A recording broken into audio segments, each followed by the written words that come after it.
Bienvenidos al curso Conceptos transversales entre la estética, la política y el patrimonio, una actitud epistémica y una metodología.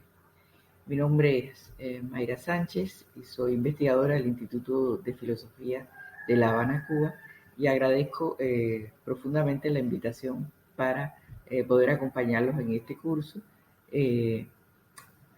Aunque mi espacio de trabajo tiene que ver con la estética, he tenido que ejercitar en mi desarrollo profesional la necesidad de moverme hacia otros saberes y de estar al tanto de sus novedades por aquella idea que había escuchado, sobre todo en el marco de la medicina, de que el que solo de su especialidad sabe, ni de su especialidad sabe. Y esto, digamos que he experimentado a nivel personal, tiene que ver con una tendencia en el mundo actual de la expansión de los saberes sociales y sobre todo de las fronteras entre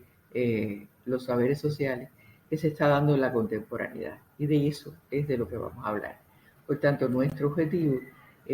general sería pues, ejercitar la interdisciplinaridad y la transversalidad epistemológica a través del viaje de los conceptos, tratando de ubicarlos en el contexto de la gestión del cultural del patrimonio. Para ello, primero vamos a caracterizar de qué se trata el viaje de los conceptos entre los diferentes campos de las ciencias sociales y después vamos a ver algunos ejemplos, o sea, vamos a ejercitarlos en, eh, con casos puntuales, ¿no? Los referentes teóricos más importantes de nuestro curso están en estos términos que aparecen en la lámina: migración, transversalidad, conceptos viajeros, propagación, nomadización. Y estos son los principales autores que, pues, digamos, trabajan con estos temas. Vamos a iniciar con esta idea de Canclini, de que precisamente cuando los conceptos irrumpen con fuerza y tienen un determinado protagonismo dentro de los saberes, es que podemos hablar que están cambiando las disciplinas, y él lo hace cuando expresa sus ideas sobre conceptos de hibridación, un concepto que de alguna manera se puso de moda ya hace más de 2 décadas, alrededor de 2 décadas, y que tuvo que ver con un cambio también en el espacio de las ciencias sociales, incluso con un concepto que viene de las ciencias naturales. Pues nosotros, siguiendo esta idea de Canclini, pues hemos centrado nuestra atención en los conceptos y nos hemos apoyado en autores como Deleuze y Guattari en este texto que es La filosofía, donde habla de cómo en los conceptos se mueve. Tienen siempre una historia y van zigzagueando, van cambiando a lo largo de esa historia. Incluso en ellos quedan trozos de otros momentos, de otros sentidos en los que con los que estuvieron relacionados, y que eso es muy importante a la hora de considerarlos dentro de nuestras investigaciones. Y una idea que a mí me parece que es cardinal en todo esto, y es que los conceptos no nos están esperando ya hechos, sino que los conceptos hay que crearlos, hay que inventarlos. Y esta es una idea que me parece que es cardinal para entender de qué se trata o de qué se tratan hoy las ciencias sociales, de qué se trata investigar, producir, crear dentro de las ciencias sociales. O sea, ya no se trata, por supuesto, uno tiene que reconocer, tiene que hacer, digamos, lo que se llama el estado de arte del tema en que está investigando, conocer lo que se ha dicho, cuáles son las principales nociones conceptuales, pero eso hay que apropiárselo y de alguna manera hay que reinventar los conceptos en función de la investigación que estamos haciendo y de nuestros propósitos. Con esta idea entonces, pues este carácter activo que puede tener el concepto, pues es que nos interesa hablar de toda la teorización que al respecto ha hecho Mieke-Val en ese texto suyo que tanto impactó los estudios sociales, que son los conceptos viajeros de las humanidades, una guía de viaje, y que publicó en el 2006 en la revista Estudios Visuales. Pues aquí esta autora habla de que los conceptos siempre han resultado importantes áreas de debate y que tienen una historia y que hay que verlos no solamente en el sentido del uso correcto de las palabras, ¿no? Sino verlos como núcleos, como contenedores de esos debates a un nivel sintético, ¿no? Y que es muy importante entonces el estudio desde los conceptos e incluso el modo en que los conceptos pueden atravesar las disciplinas y enriquecerse en ese viaje entre las disciplinas. Entonces, como ella dice, no están fijos. Ellos viajan entre disciplinas, entre estudiosos individuales, entre periodos históricos y comunidades académicas geográficamente diversas y tienen un significado determinado en todas estas estancias o paradas que hacen en sus viajes y por eso pues es importante evaluarlos antes, durante y después que realizan estos viajes en función de aprovecharlos en nuestras investigaciones. Pues de manera sintética, digamos, eh, ella establece una especie de guía de viaje que nosotros hemos utilizado desde su, digamos, importancia metodológica como un método a la hora de abordar los conceptos y que tendría, digamos, estas diferentes estaciones, ¿no? Ese viaje pasaría por estas paradas o estas estaciones, que serían primero el viaje entre las palabras ordinarias y las teorías, en el espacio y el tiempo, ese viaje por la historia del concepto, dentro de su propia conceptualización, que eso implica verlo en sus orígenes, ver las diferentes ramas en las que se ha diversificado ese concepto, los diferentes autores que lo han tratado y cómo lo han tratado, qué le han aportado, digamos. Eso, por supuesto, nos lleva al viaje de concepto entre diferentes disciplinas y asignaturas, como incluso en unas están vistos de una manera, incluso puede asumir otras denominaciones. A veces una cosa muy común entre nosotros es que estamos hablando de lo mismo, pero lo nombramos con palabras diferentes. Pues este viaje nos permite incluso aprovechar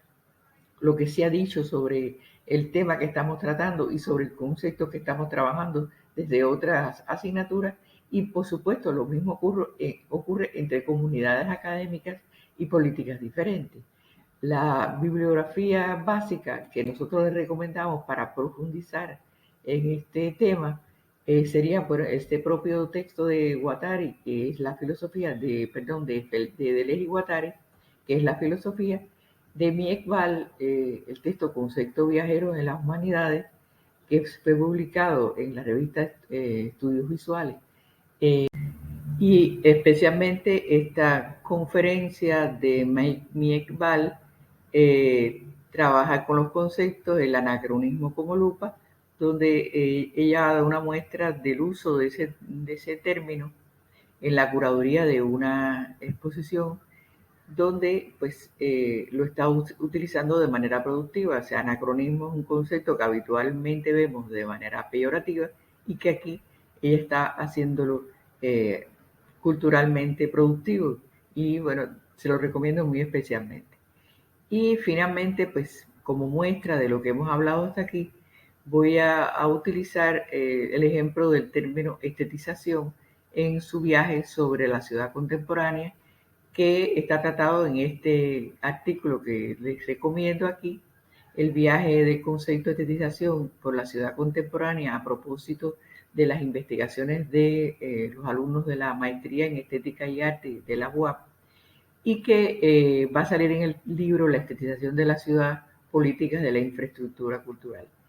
Este texto está aún en prensa, pero debe estar por salir y bueno, pues realmente eh, fue una experiencia que pude tener en colaboración con esta maestría, donde habitualmente los estudiantes en sus tesis pues han tratado el tema de la ciudad. Entonces, cuando se habla de la ciudad contemporánea, pues es posible viajar con el concepto de estetización, es decir, mover el concepto de estetización por este espacio, pero es muy importante tener en cuenta, digamos, esta primera parada que tiene que ver con el viaje de concepto del sentido común o del lenguaje ordinario a la teoría. ¿Por qué? Porque estetización es un término que habitualmente se asocia con embellecimiento, dado el sentido de su raíz. Lo estético está muy viciado de esta consideración de lo estético como sinónimo de belleza, ¿no? Entonces, en ese artículo planteo que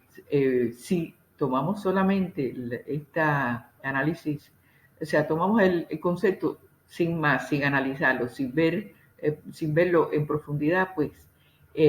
tenemos el riesgo de tomarlo solo en su sentido más habitual,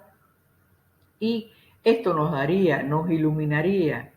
aspectos como los que están mencionados en la lámina, o sea, los espacios turísticos, toda la urbanización de alta tecnología, todo el movimiento de ciudad creativa donde están muchas ciudades del mundo convocadas por la UNESCO, etcétera, pero eso nos dejaría fuera otros tantos elementos que pudieran ser vistos desde el punto de vista de la estetización como concepto. Aquí estaríamos viendo la estetización desde el espacio físico. ¿En qué medida? Porque estamos viendo la estetización como propiedad de los objetos, o sea, en la belleza como propiedad de los objetos que están fuera del hombre, y por tanto la ciudad se nos quedaría solamente en ese espacio construido, sus paisajes más los paisajes urbanos externos al hombre y las dinámicas que se producen en la ciudad a partir de la interacción de las relaciones humanas, pues nos quedarían fuera. Por eso, en ese viaje de concepto habría que moverlo hacia su sentido más contemporáneo como ejercicio sensible, diverso, generalizado, que abarca no solo la belleza, sino otros tipos de relaciones estéticas, y que tiene que ver sobre todo con eso, con un modo de ejercitar, con un modo de relación que se está dando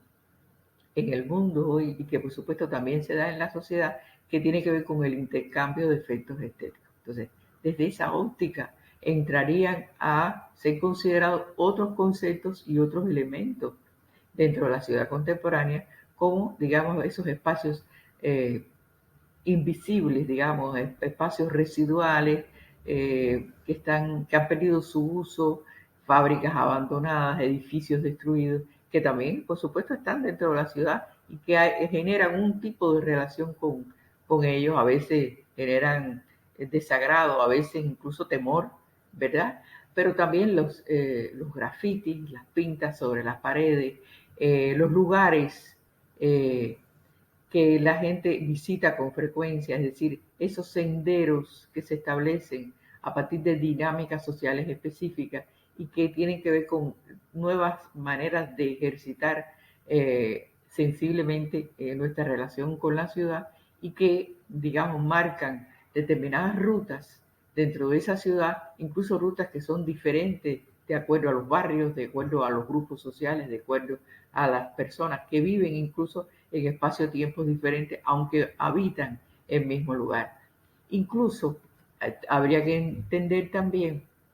a la ciudad como ciudad imaginada o como ciudad construida, esos pequeños trozos de ella que subimos comúnmente a la red y que también forman parte de nuestra idea de la ciudad y de la idea de la ciudad que damos a los otros, o sea, esa ciudad virtual, y que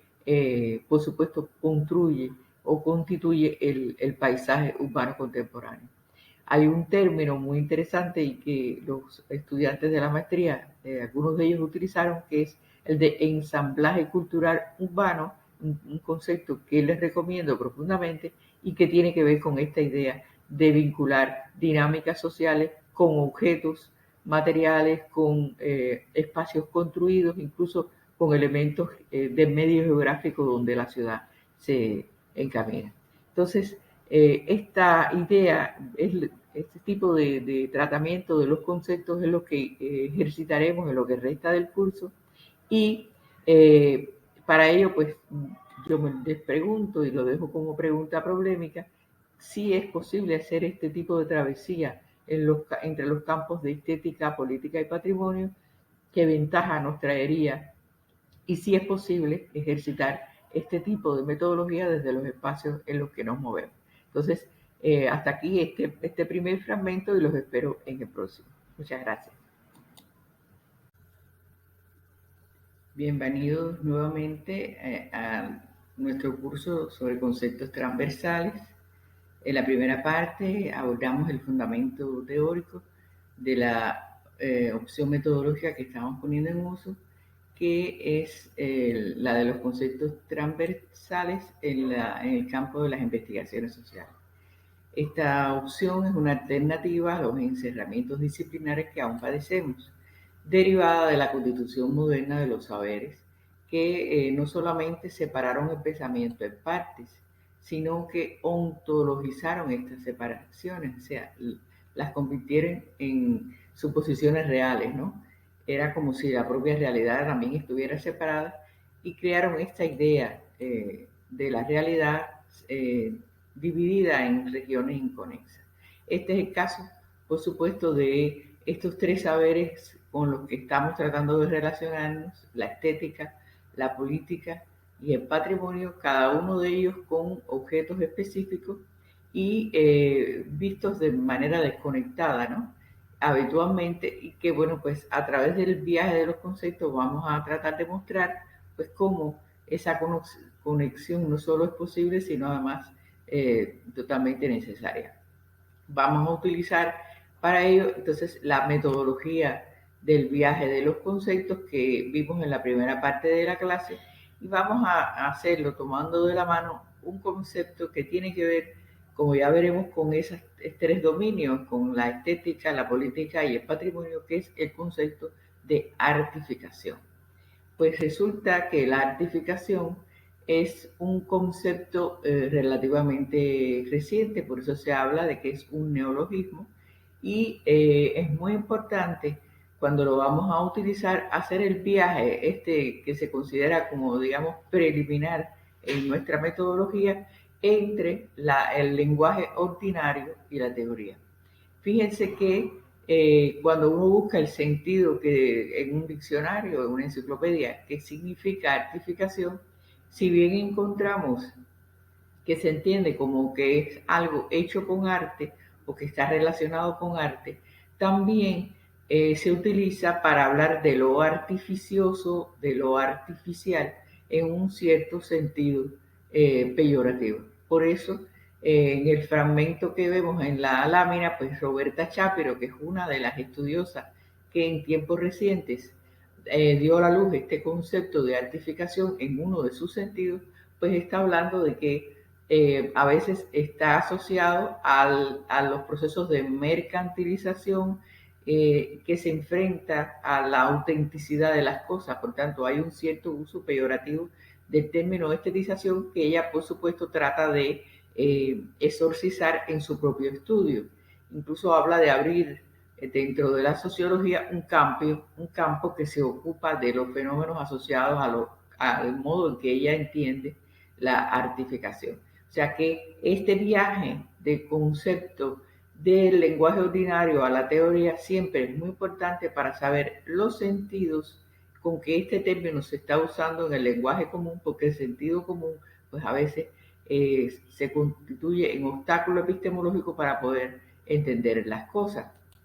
Entonces, también es importante de buscar los antecedentes, digamos, que pueden tener los conceptos en la historia. Pues aquí estamos viendo que hay un antecedente importante del concepto en un término preliminar que fue el término de artialización. Ya vemos ahí muy marcada la relación con el arte y lo usó Montaigne para hablar precisamente de la transformación o transfiguración de lo ordinario o lo banal en una obra artísticamente identificada, es decir, transformación en arte, Lo usó Charles Laloux para hablar precisamente a las acciones que hacen que los objetos se desprendan de un mundo factual para convertirse en objetos de arte, y también lo usó en un sentido muy particular que referencia Regis Debray en su texto Vida y Muerte de la Imagen, cuando refiriéndose al Renacimiento, refiere a ese hecho histórico que ha sido eh, eh, explicado dentro de la propia historia del arte, de cómo el término paisaje, que nosotros habitualmente hoy relacionamos con ese entorno natural que nos rodea, pues en un inicio fue un término usado en el mundo de las artes plásticas, y precisamente por la relevancia que fue obteniendo en ese mundo,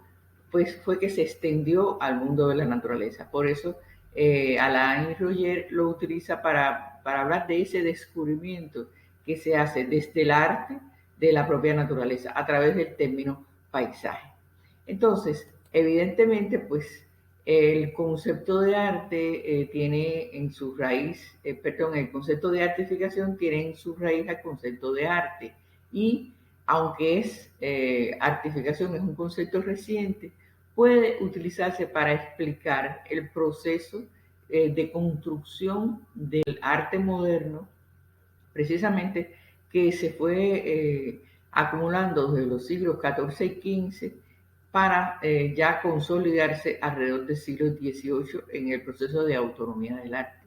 Y habría que entonces mencionar varios conceptos afines a este de artificación, sobre todo en esa mirada histórica al proceso preliminar de constitución del arte moderno, que bueno, pues están plasmados en esta lámina, donde también aparece una frase de Ossinau Karinem, que es otro de los teóricos que actualmente empieza a utilizar el término de artificación, y para decir precisamente que el término se refiere a situaciones y procesos en que algo que no es necesariamente considerado como arte, pues es convertido en arte o asume algunas características del arte, ¿no? Entonces, eso sirve muy bien para entender cómo en todo el desarrollo de la historia europea se fue construyendo el arte como institución, el arte incluso como discurso, y todos estos conceptos que aparecen ahí, pues obra de arte, mundo del arte, artista, etcétera, pues son conceptos colindantes, es decir, que están relacionados para entender lo que sería el arte como tal. Y en este proceso, por supuesto, pues jugó un papel fundamental la estética como saber, y desde ella también pues otros saberes que fueron construyendo el relato sobre el arte, como la historia del arte y la crítica del arte. Pero específicamente en el ámbito de la estética, que es, digamos, uno de los puntos claves de donde estamos mirando, en este caso pues habría que mirar con atención esto que está diciendo el esteta esloveno Alek Jabeck, que la estética ha efectuado una distribución de lo sensible, o sea, desarrolló la noción de arte y de este modo el campo entero del arte de una manera específica, incluyendo unas formas de producción y creatividad y excluyendo otras. Es decir, que la idea moderna del arte, que es la que reconocemos hoy, pues es una idea que se da, que se construye desde Europa y que está marcada profundamente por dos elementos que, digamos, se constituyen también en conceptos imprescindibles para su análisis cultural, que sería el de colonialidad y el de elitismo. O sea, es, digamos, una concepción que hacia lo interno está discriminando los procesos de creación artística, el arte, la obra de arte, los artistas, con respecto a otras formas de hacer y de crear, digamos, como la artesanía, como el arte popular, que se da también en Europa y que se desarrolló, que venía desarrollándose desde los siglos de los siglos, pero hay una separación elitista. Se consideran estas obras de arte creadas por individuos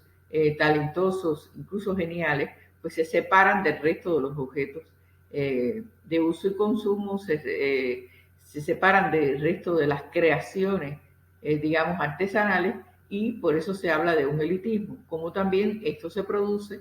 a partir de la mundialización del sistema capitalista europeo, pues con respecto a las creaciones que se dan fuera de los marcos de Europa, a las que se impone también el modelo del arte europeo. Esto sería objeto para muchísimo más debate, pero es solo algo que pudiéramos apuntar. Y, por supuesto, hay toda una explicación de todos los elementos que fueron imprescindibles para construir el arte moderno, la propia creación de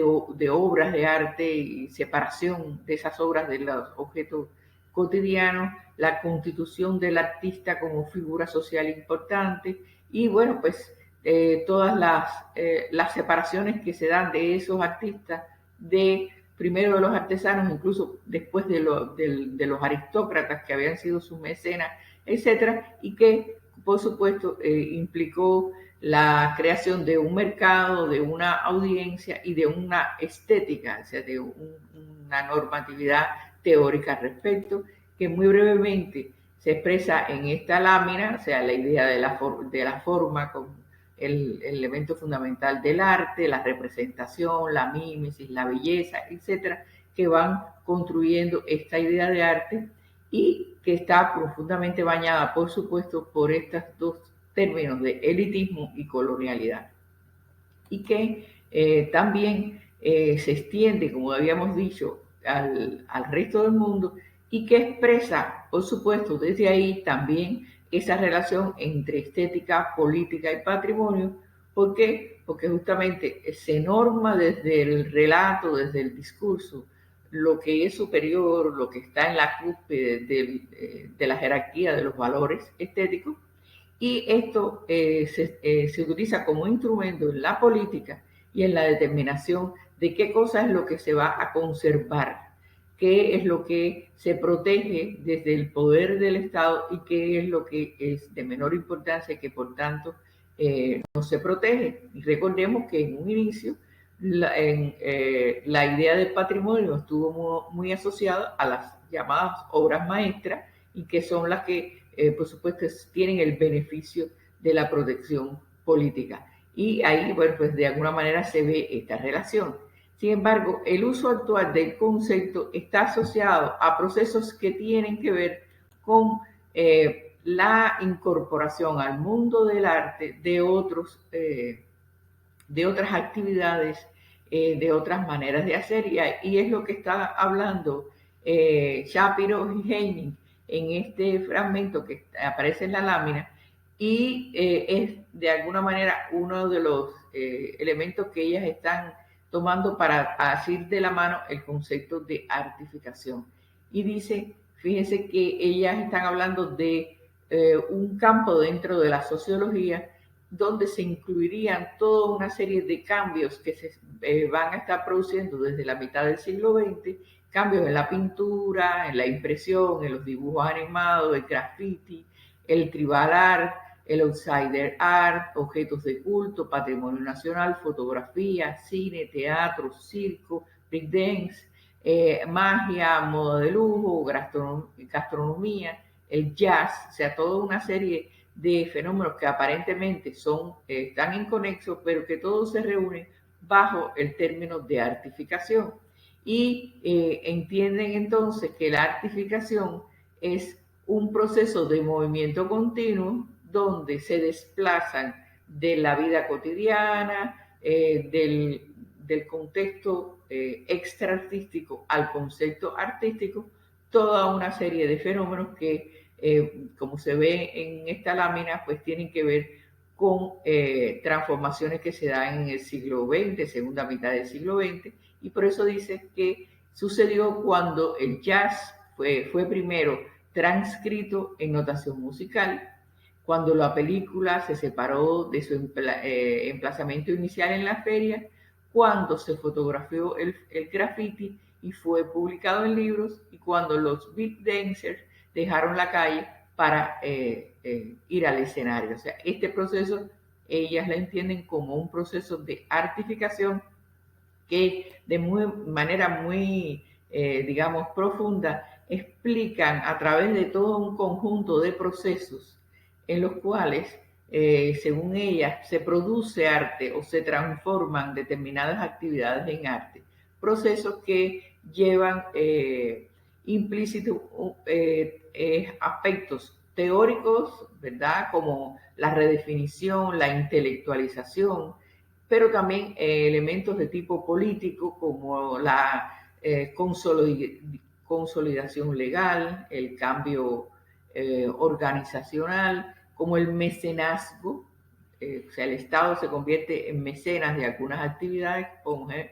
por ejemplo el circo en Francia, la difusión, la individualización del trabajo y por supuesto la protección, la conservación de estas nuevas actividades que se han convertido en un reto para todos los estudios de conservación del arte. Entonces, muy brevemente, pues, ver cómo estos procesos son procesos continuos que implican, digamos, artificación, pero a veces también llevan a la desartificación y después al regreso, es decir, se vuelven a artificar y ponen el ejemplo del tocadiscos y se inicia, había sido considerado en sus inicios casi que al unísono del piano como un instrumento musical. Después, al aparecer nuevas maneras de escuchar música, desarrollarse la tecnología, prácticamente caen en desuso para ser utilizados hoy por los DJs y ser pues un instrumento de percusión validado en las nuevas formas de hacer música. Entonces, lo que hemos visto hasta aquí en uno de los usos actuales de la artificación es, bueno, pues la idea de procesos que consolidan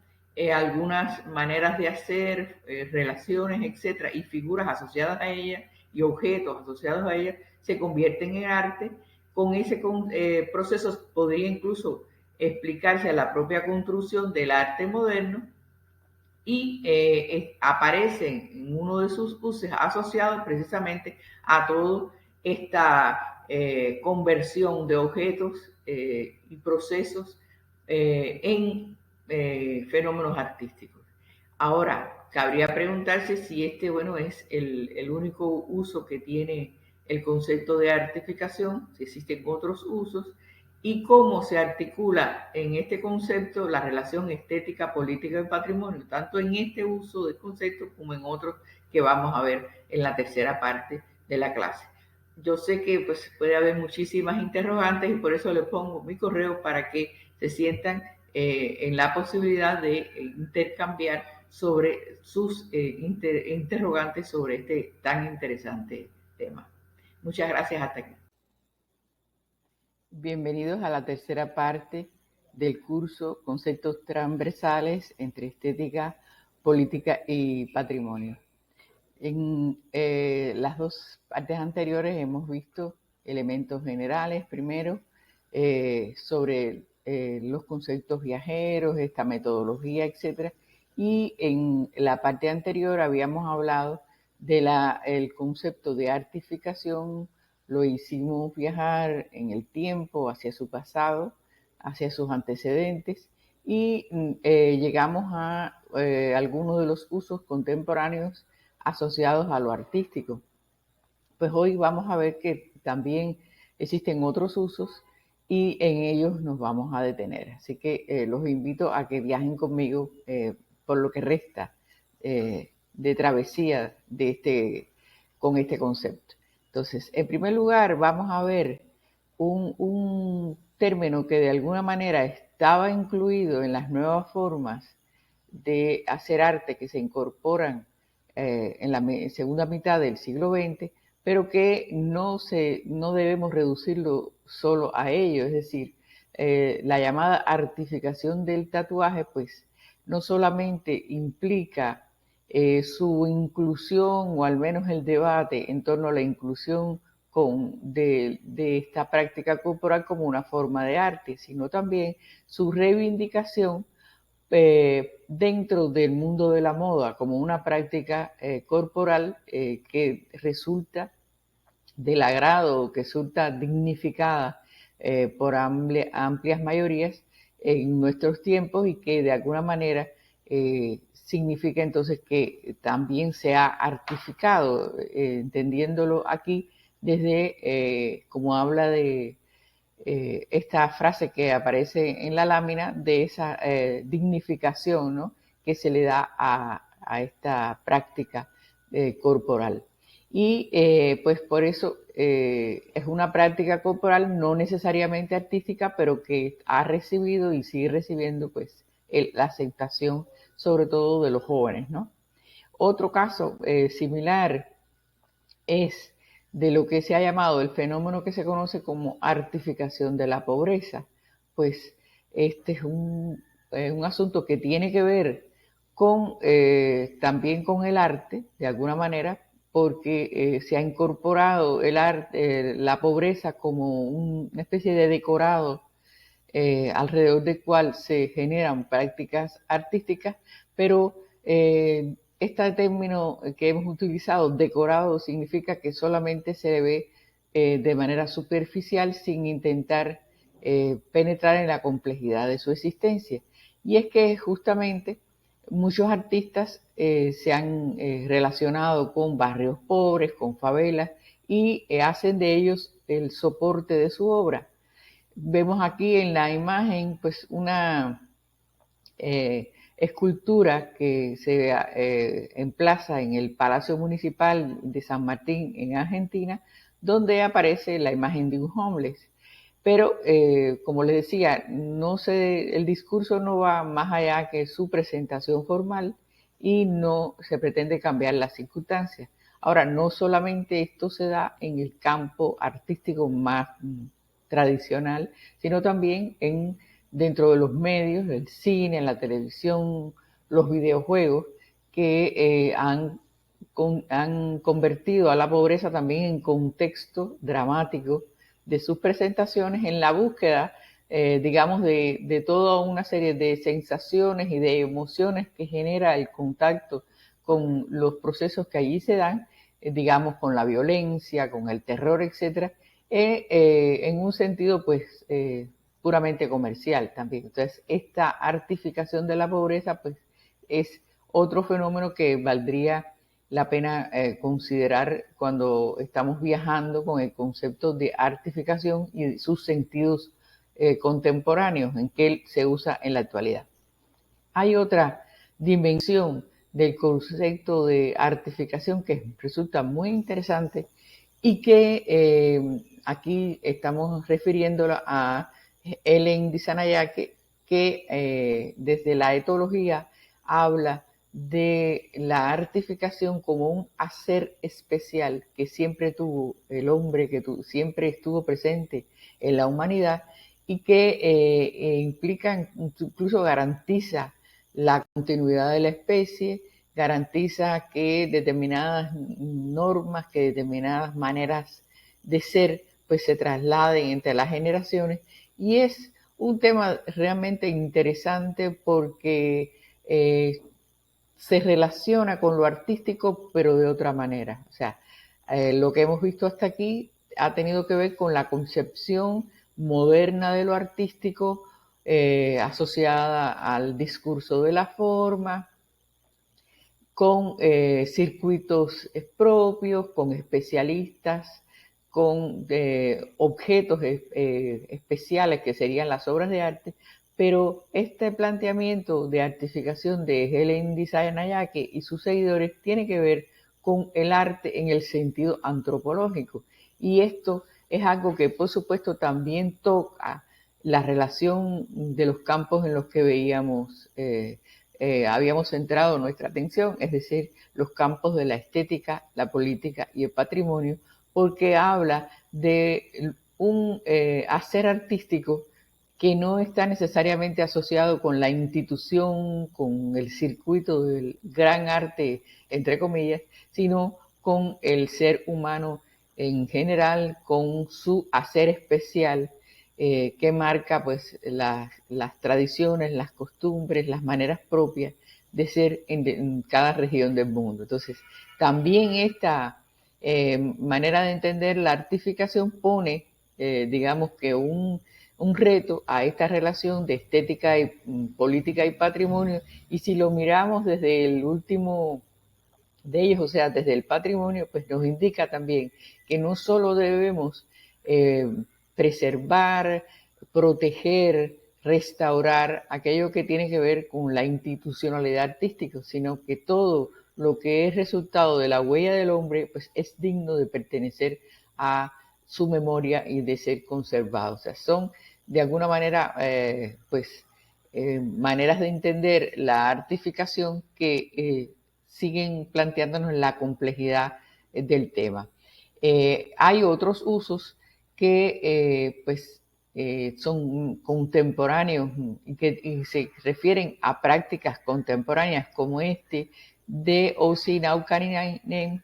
que es otro de los teóricos, en este caso un finlandés, que habla de la artificación y es uno de los que ha generado esa difusión que ha tenido como neologismo en la actualidad. Y en este caso, él hace referencia a el uso del arte con fines no artísticos, es decir, con la contratación de artistas en los negocios, con la utilización de habilidades artísticas para generar fortalecimiento del liderazgo, de las corporaciones, para, digamos, generar un ambiente diferente dentro de los negocios y desarrollar una sensibilidad nueva con respecto a más fluida, digamos, con respecto a la comunicación interna dentro de las empresas actualmente y que convierten incluso al cuerpo físico en un interfaz para poder generar un nuevo tipo de relación con todo lo que nos rodea y también con el aspecto, digamos, del intercambio económico, financiero en general. Por eso, Naukarinen habla de esta artificación que implica el uso de el arte, de los artistas, de elementos propios de este mundo en lugares tales como los negocios, la organización de la atención médica, la educación, los servicios de bienestar y cuidado, de salud, incluso en la investigación académica. O sea, ya sabemos que, por ejemplo, con respecto a la educación, pues hay una larga tradición de la relación con el arte, ¿no? Y incluso se habla de la educación estética, de la educación artística, de la educación incluso para formar artistas. Pero en este caso, de lo que se habla Naukarinen en su texto, un texto que también está en la bibliografía y que se adjunta con el propio curso, pues es del uso desde el Estado, desde la organización del sistema educativo de estos elementos propios o desarrollados en el ámbito de lo artístico y que pues ahora son utilizados para artificar cada una de estas actividades. Por eso él establece una distinción entre la artificación, en este sentido que él está usando, y la práctica artística. Y habla de artistas y de artificadores. Ellos, bueno, tienen en común que logran ayudar, mejorar las condiciones de los diferentes contextos y permiten permiten que la gente sea más emocional, más creativa, más innovadora. Y eso, digamos que es uno de los principales beneficios de la artificación, recordamos que significa para él utilizar elementos del arte con fines no artísticos. Y por eso la artificación genera, según plantea Naukarinen, pues nuevas formas de relacionarse con los procesos y con las prácticas no artísticas que generan pues formas más tolerantes, más experimentales, que crean una atmósfera de franqueza, de confianza, de innovación que resulta en última instancia muy productiva. Ahora, él también establece diferencias entre las actividades de los artistas y de los artificadores, que como ven en la lámina, se manifiestan en varias dimensiones. También pueden ver que hay elementos marcados en rojo, porque independientemente que podemos coincidir de manera general con lo que plantea este autor, hay momentos en que está hablando sobre todo de lo artístico desde determinados mitos o sin profundizar demasiado en las maneras actuales en que se da el arte. Por ejemplo, en el primero de los elementos, él establece una diferencia entre el espacio donde funcionan los artistas y los artificadores. Y dice que los artistas operan en estudios, talleres, salas de concierto, teatros, museos, galerías y otros entornos específicos del arte. Sabemos que eso se puede cuestionar porque existe, digamos, el arte público, el arte que se realiza en entornos no habituales y que también, por supuesto, han sido reconocidos por la institucionalidad artística y por los artistas. Por tanto, no es exactamente, no se puede decir que exactamente hoy exista un entorno específico del arte. Al igual que las técnicas artísticas, incluso del propio espectador o el auditorio, porque el auditorio puede ser, como en el caso que me he mencionado, pues cualquier transeúnte de la calle, pues puede convertirse en espectador de un hecho artístico. Pero salvo estos elementos que por supuesto queríamos aclarar, evidentemente pues la intencionalidad del artista y del artificador es diferente. El artista se mueve dentro del espacio del arte, intenta crear arte y generar prácticas artísticas, mientras que el artificador pues está en función de perfeccionar otras actividades que no son artísticas y no pretende para nada crear arte. Entonces, otra manera en que podemos ver el uso de la artificación es, digamos que en la artificación del lujo, que pues también es una tendencia actual que usa de manera estratégica la escasez, la unicidad de algunos productos, de algunas marcas, y que toma elementos que son propios de la tradición artística, digamos la originalidad, la exclusividad, el elitismo, elementos que ya, como sabemos, también dentro del propio mundo del arte están en discusión, pero que, bueno, pues artificación del lujo los asume tal cual la tradición, y que entonces está moviendo el término de la artificación a otros dominios, como por ejemplo el del marketing, ¿no? Y otro ámbito donde encontramos mencionado la artificación es en la artificación de la cocina, o sea, en la culinaria, donde se presentan hoy nuevas tendencias gastronómicas de la alta cocina y que pues implica todo un saber hacer, toda una escuela alrededor de este proceso de artificación de la presentación, de la elaboración de la comida, del contexto en que esto se hace, que genera al mismo tiempo pues una reconsideración del acto mismo de comer como un acto estetizado. Y aquí marco la relación con un concepto que permanentemente está rondando el de artificación, que es el de estetización,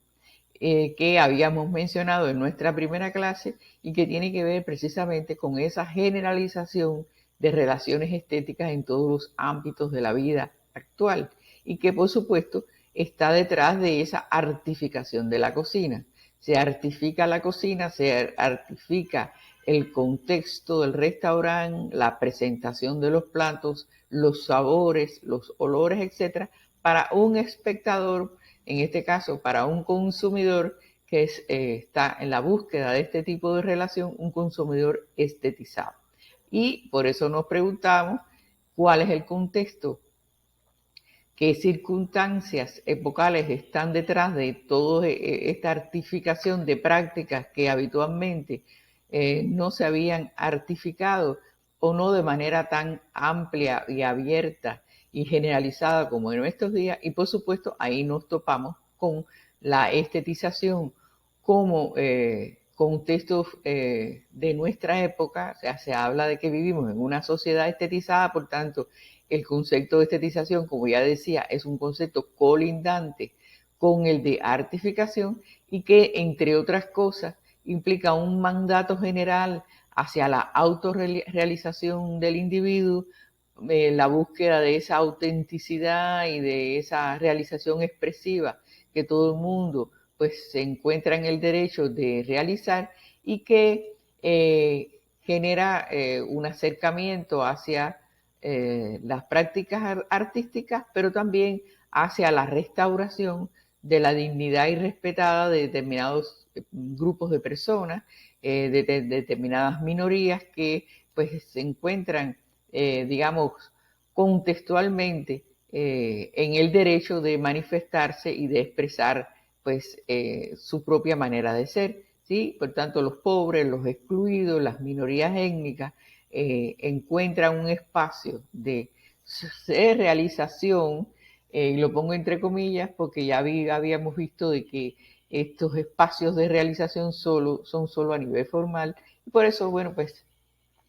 tomando el hilo del concepto de artificación de la cocina, pues es muy común hoy en el mundo ver la proliferación de diferentes tipos de restaurantes y de comidas, etcétera, que presentan estas minorías, digamos, de una manera artificada. Y por eso, pues, la universalización del principio mercantil estaría detrás de todo eso, porque se trata de disponer de nuevas maneras de estimular al consumidor y de hacer lo que, bueno, que se introduzca en todas estas nuevas prácticas atractivas, etcétera. Entonces, como hemos visto hasta aquí, pues la artificación como concepto en sus usos actuales tiene diferentes, digamos, líneas. Una que tiene que ver con los procesos antropológicos de formación de la sociedad humana y que tiene que ver con ese hacer especial, con la artificación como conversión en arte de nuevas maneras de hacer, de nuevas relaciones, incluso de nuevos individuos asociados a ellos, y la artificación como el uso de algunas características del arte en espacios no artísticos. Estas nuevas interioridades del concepto artificación, estos viajes que hemos hecho con él, nos llevan también a repensar las relaciones entre estética, política y patrimonio, porque lo que está a nivel teórico influye determinantemente en las decisiones políticas que se tomen con respecto a ello, qué proteger, qué conservar, qué establecer como prioritario dentro de una legislación, y también se relaciona con tantas otras prácticas como las que hemos mencionado aquí, que van desde las propias prácticas artísticas como el marketing, la formación de liderazgo, las actividades cotidianas, etc. Por eso, más que todo, en nuestro curso ha pretendido llamar la atención sobre las complejidades de este dominio en el que nos estamos moviendo, y por eso quedaría responder en cada uno de ustedes, de acuerdo a su especialidad y a su ocupación, cómo impacta la transversalidad y el viaje de los conceptos en nuestra visión de patrimonio y sus saberes y prácticas afines. Aquí está mi correo debajo para que se favorezca la comunicación y pues queda abierto entonces el intercambio a partir de ahora. Muchísimas gracias. Ha sido un placer.